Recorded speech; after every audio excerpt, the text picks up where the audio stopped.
Titi et le groupe Bari Bagasse vous donnent rendez-vous ce vendredi 7 juin sur la RFM, en direct sur www.igfm.sn, mais en direct sur mysenegaltv.com. maa la wax li Sidaat loolu kër gi la maison la ak Sidaat vendredi la nag le 7 à partir de 19h na ko fan si yëpp xaar Sidaat ak Titi yee du yomb de duma la may dara bi yoon.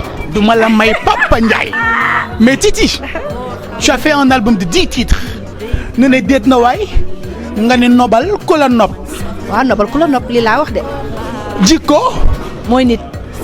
sama mbëggeel amul nu ma leen bëggeewul. ndindi waaw sëñ Abdou Karim. may sa seytaane waaw. adduna nii la. tamit waaw.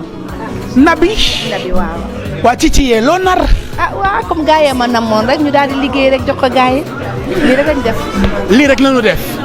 Rendez-vous vendredi à partir de 19h sur la RFM, en direct sur www.igfm.sn, en direct sur mysenegaltv.com. Titi la nu wax.